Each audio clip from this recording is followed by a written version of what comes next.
இயற்கையான வழிகளில் காய்கறிகள் பறிக்கிறது எல்லாருக்கும் பிடிச்ச விஷயம். மாங்காய் தோப்பில் அழகான மாங்காய்களை, ருசியான மாங்காய்களை பறித்து சாப்பிட்றது அலாதி பிரியம் எனக்கு. ஒரு அழகான ஒரு மாங்காய் தோட்டம், அதில் ஒரு சூப்பரான மரம், கிளிமூக்கு மாங்காய்னு சொல்லப்படுற இந்த மாங்காய்கள் மரம் முழுவதும் இருந்தது. பார்க்கவே ரொம்ப அழகாக இருந்துச்சு. ஓடி போய் பறிக்க போனோன்னே நிறைய எறும்பு என்னை கடிக்க ஆரம்பிச்சிச்சு, ஓடியாந்துட்டேன். இருந்தாலும் தோட்டக்காரர்கள் மூலமாக மாங்காய்கள் பறித்து அதை அங்கேயே ஸ்பாட்டில் சாப்பிட்றது அவ்வளோ டேஸ்டியாக இருந்தது. இத்தனைக்கும் மாங்காய் பழுக்கக்கூட இல்லை, ஆனாலும் அவ்வளோ சூப்பர் டேஸ்டியாக இருந்துச்சு. ஸோ அந்த மாங்காவோட வீடியோ தான் உங்களுக்கு இங்கே பதிவிட்டிருந்தேன்.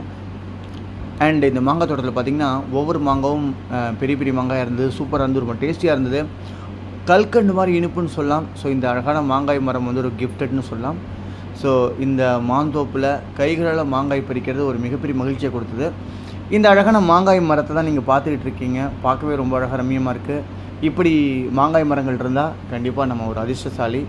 ஏன்னா ஒவ்வொரு மாங்காயும் கிட்டத்தட்ட 1 கிலோ 2 கிலோ அந்த அளவுக்கு இருக்கும். அவ்வளவு டேஸ்ட்டாகவும் இருக்கும், ரொம்பவும் இனிப்பாகவும் இருக்கும். ஸோ இத்தகைய மாங்காய்களை தான் பறித்தது அந்த வீடியோ தான் இங்கே பதிவிட்டிருக்கேன். ஸோ ஒரு அழகான ஒரு ட்ராவல், அந்த ட்ராவலுக்கு அப்புறம் இந்த மாங்காய் மரம் சந்திக்க நேரிட்டது. பார்த்த உடனே பறிக்கணும் அப்படிங்கிற ஆசை வந்துச்சு. அழகாக பறித்து அதை ருசித்து சாப்பிட்டோம். மரங்களில் அழகாக இருக்க இந்த மாங்காய்களை நிறைய அணில் பறவைகள் கடிச்சிருக்கு, அதுக்கும் விட்டாச்சு. மிஞ்சிருக்க மாங்காய்களை இந்த துரட்டி கம்பு வச்சும் பறித்தோம். மேலே இருக்க மாங்காய்களை, அது மட்டும் இல்லாமல் கிட்ட இருக்க மாங்காய்களை கைகள்லையும் பறிச்சாச்சு.